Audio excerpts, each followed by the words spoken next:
آج سے 1 صدی قبل جب چائنا میں زلزلہ آیا تھا تو لاکھوں لوگ جو ہے وہ ملبے تلے دب گئے اور خاک کا ڈھیر بنے تھے، اور ایک بہت بڑی بلڈنگ جب وہ نیچے گرتی ہے تو اس کے ملبے کو اٹھایا گیا تو کافی دن لگ گئے اس ملبے کو اٹھانے کے لیے، لیکن ایک جگہ دیکھا گیا کہ وہ سل تھی، اس کو اٹھایا تو نیچے ایک چھوٹا سا بچہ ہے اور ساتھ ایک خاتون ہے اور دونوں بے ہوش ہیں۔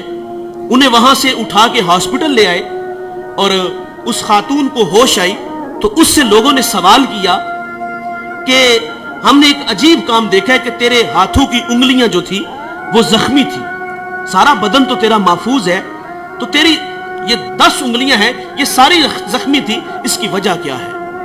تو وہ خاتون کہتی ہے کہ یہ میرا بیٹا 2 دن تو میں اس کو اپنے چھاتی کا دودھ پلاتی رہی، اور جب دودھ خشک ہوا تو میں اپنی انگلی اس کے منہ میں ڈالتی، کبھی اپنی زبان اس کے منہ میں ڈالتی، کیونکہ زبان بھی کانٹا بن چکی تھی، لیکن یہ بیٹا خاموش نہیں ہوتا تھا، روتا تھا، اور مجھ سے اس کا رونا دیکھا نہیں گیا۔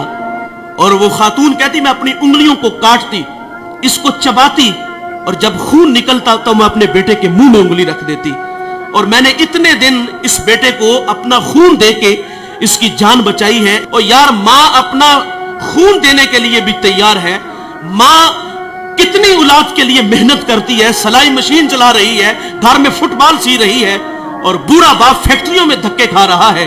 ہم اکثر رات لیٹ گھر جاتے ہیں، کسی شہر سے گزر ہوتا ہے تو فیکٹریوں سے ہم دیکھتے ہیں کہ جوان بھی نکل رہے ہیں اور رات 2 بجے بوڑھے بھی نکل رہے ہیں۔ جوانوں کو دیکھ کے تعجب نہیں ہوتا، بات سمجھ میں آتی ہے کہ ان کے خواب ہیں، کچھ سپنے ہیں، یہ بڑا گھر چاہتے ہیں، یہ بڑی گاڑی چاہتے ہیں، اس کے لیے یہ 18 گھنٹے محنت کر رہے ہیں۔ تعجب ان بوڑھوں کو دیکھ کے ہوتا ہے کہ جن کے قدموں میں اب چلنے کی سکت بھی نہیں۔ یہ وقت تو خدمت کروانے کا تھا، لیکن یہ فیکٹریوں میں دھکے کھا رہے۔ والدین کی عظمت کو سلام کرتا ہوں، یہ 18 گھنٹے کام اس لیے کرتے ہیں کہ پہلے ہمارے بچے اسکول میں پڑھتے تھے، اب کالج میں ہیں، یونیورسٹیوں میں پڑھتے ہیں، اب خرچے بڑھ گئے ہیں، ان کی تعلیم کو مکمل کرنے کے لیے وہ 18 گھنٹے کام کرتے ہیں۔ اور ان بوڑھوں کے پیش نظر یہ بھی ہوتا ہے کہ ہم نے تو ساری زندگی مستریوں کے پیچھے دابڑے اٹھائے، فیکٹریوں میں دھکے کھائے، کل کو ہماری اولاد ہماری جگہ پہ نہ کھڑی ہو۔ وہ ہمیں آسودہ کرنے کے لیے، آسودگی دینے کے لیے خود 18 گھنٹے کام کر رہے ہیں، لیکن افسوس انہوں نے محنت سے پالا، انہوں نے ہمیں معاشرے میں جینے کے گر سلیقے دیے، ہمیں تعلیم کی دولت سے آراستہ کیا۔ ماں گھر میں فٹ بال سی کے بچوں کے لیے پیسے جمع کر رہی ہے، کئی بار ہاتھ زخمی ہوا، ساری رات وہ سلائی مشین چلا کے اپنی اولاد کی تعلیم کے لیے محنت کی، اور ہم اتنے بڑے بنے کہ جب ہم کسی اعلیٰ مسند پہ بیٹھے تو اب ماں باپ خود کو چھوٹا محسوس کرنے لگے۔ یہ رویے ہیں ہمارے، وہ ہمیں بڑا دیکھنے کے لیے خود ہارے۔ مجھے سرے راہ ایک بوڑھا ملا، وہ چنے بھون رہا تھا تو میں اس کے پاس رک گیا اور اس کا ہاتھ بھی کام نہیں کر رہا تھا۔ میں نے کہا بابا جی اس عمر میں بھی کام کرتے ہو؟ تو وہ بوڑھا مجھے کہتا ہے کہ مولوی صاحب میرا پتر 14ویں کلاس میں پڑھتا ہے۔ لیکن سخت افسوس، ہم بڑے بنے تو ماں باپ خود کو چھوٹا محسوس کرنے لگ گئے۔ اب باپ کا تعارف کراتے ہوئے بیٹے کو شرم آ رہی ہے۔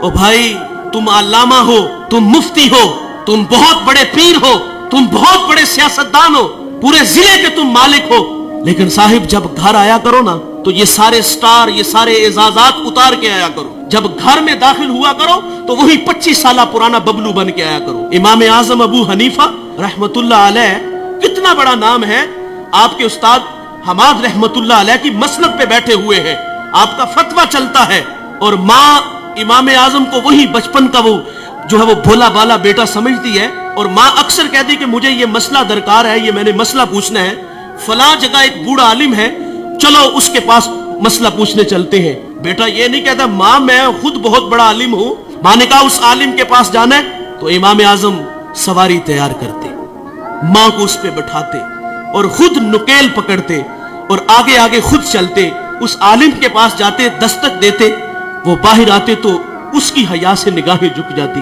اور کہا میری ماں نے آپ سے کوئی مسئلہ پوچھنا ہے تو ان کی ذرا رہنمائی فرمائیے۔ وہ مسئلہ پوچھتی تو وہ امام اعظم سے کہتا کہ اس کا جواب کیا ہے؟ آپ ارشاد فرمائیں۔ آپ آہستگی سے فرماتے اس کا یہ جواب ہے، اور آپ تھوڑی سی اونچی آواز میں میری ماں کو مسئلہ بتا دو۔ ساری زندگی ایسے ہی ہوا، اور ماں باپ کے لیے تو اولاد وہی 25 سالہ پرانی ہونی چاہیے نا. لیکن افسوس کہ ہم گھر میں بھی آتے ہیں تو پیر بن کے آتے ہیں. افسوس کہ ہم گھر میں بھی آتے ہیں تو بہت بڑے علامہ بن کے آتے ہیں. ان کی قدر کرو صاحبو. صلی علی